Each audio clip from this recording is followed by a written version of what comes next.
అవశ్యం.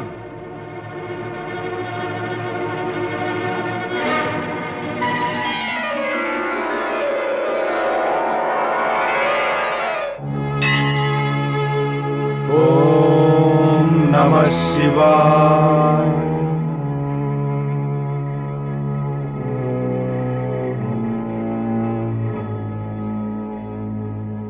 ఇప్పుడు ఏం చేద్దాం అన్నయ్య? నా మెదడేమీ పనిచేయటం లేదు తమ్ముడు. అన్నయ్య, మనిషి మెదడే గనక పని చేయకపోతే ఈ జగతిలో దేని నమ్మగలమంటారు? ఈ సంకట పరిస్థితిలో నీవేదో తర్కశాస్త్రం మాట్లాడతావేమిటి? ఏదో ఉపాయం ఆలోచించవే. విధాత ఆలోచించే పని పెద్దవారికి ఇచ్చాడు. అందుకని ఆలోచన ఏదో తమరే చెయ్యండి. నేను అనుకోవడం మనం హిమాలయ సుదూర పర్వత శ్రేణుల దిక్కుగా వెళ్ళిపోవాలి. అక్కడ మన వద్దకు ఎవరూ రావడం అనేది జరగదు. ఉత్తమం, అత్యుత్తమం. నేను ప్రజల కోసం ఓ సందేశం రాసిపెట్టాను. కానీ ఆలోచిస్తే అందువల్ల పెద్దగా లాభం ఉండదు. ఇప్పుడు ఆ సందేశం పనికొస్తుంది. ఎక్కడుందా సందేశం? ఏం రాశావు అందులో? భోజపత్రంపై రాశాను. నేను ప్రజలను సంబోధిస్తూ రాశాను. విను. మహాజనుడారా, పరమేశ్వరుడే జగతికి పాలకుడు, దేవాది దేవుడు. వారిని విడనాడడం మాకు సాధ్యం కాదు. మీరు కూడా పరమేశ్వరుని శరణు కోరి ప్రజాస్వామ్యమనే ప్రణాళికతో పరిచెయ్యండి. అదే అందరికీ మంచిది. శివుడు మిమ్మల్ని రక్షించుగాక. నరుడు నారాయణుడు. నరుడా, నీవన్నావు కదా విధాత ఉపాయం ఆలోచించే పని పెద్దలదన్నారని. కానీ ఇప్పుడు అది తలకిందులైంది. కొత్తగా తెలిసి వచ్చిన సత్యం అదేమిటంటే సంకటం నుంచి బయటపడే ఉపాయం చిన్నవారే చెప్పగలరని. పద, తొందరగా కాని. ఇంకా తొందరేం వచ్చిందన్నయ్యా? ఇంత తెలివైన పని చేసిన పిమ్మట ఈ తెలివిమాలిన ప్రశ్నలు ఎందుకు తమ్ముడు? రాత్రి వేళయింది. మనం ప్రజల పేరిట సందేశం కూడా రాసేశాం. మాట్లాడకుండా మన గమ్యాన్ని చేరుకుందాం. ఆలోచన బాగానే ఉంది. మంచి ఆలోచనలు కార్యరూపాన్ని ఇవ్వడంలో ఆలస్యం పనికిరాదు. ఈ సందేశ పత్రాన్ని పరమేశ్వరుని చరణాల వద్ద ఉంచు. తెల్లవారే ఈ సందేశం వారికి అందుతుంది. ఓం నమః శివాయ. ఓ పరమేశ్వర, మా ప్రజలకు సద్బుద్ధిని ప్రభు. వారికి శక్తిని సామర్థ్యాన్ని ఇయ్యి. వారికి ప్రజాస్వామ్య అర్థాన్ని గొప్పదనాన్ని వివరించు. అందరిపైన కృపజూపి పరమేశ, వారు తమ ప్రజాస్వామ్యపు కార్యాన్ని తమ కుశలత్వంతోనూ సద్బుద్ధితోనూ లోకహిత భావనతో సంపూర్ణత్వం సాధించేలా చేసి అందరినీ ప్రసన్నుల్ని చేయండి. మేము రహస్యంగా పారిపోతున్నందుకు క్షమించండి ప్రభు. ఓం నమః శివాయ. ఓం నమః శివాయ. ఓం నమః శివాయ. ఓం నమః శివాయ. ఓం నమః శివాయ. ఓం నమః శివాయ. ఓం నమః శివాయ. ఓం నమః శివాయ. ఓం నమః శివాయ. ఓం నమః శివాయ. ఓం నమః శివాయ. ఓం నమః శివాయ. ఓం నమః శివాయ. ఓం నమః శివాయ. ఓం నమః శివాయ. ఓం నమః శివాయ.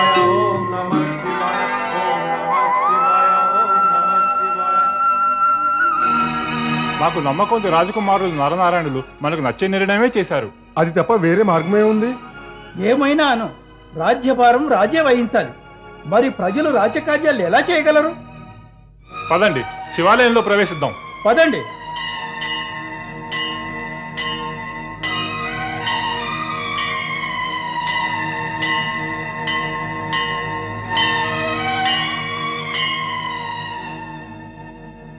ఇక్కడ ఎవరు లేరే? రాజకుమారులు ఇద్దరు ఎక్కడికి వెళ్ళారు? మనకేం చెప్పారంటే శివజ్ఞని పొందాక తెలియజేస్తామన్నారు. వీరు మనని మోసగించినట్టున్నారు.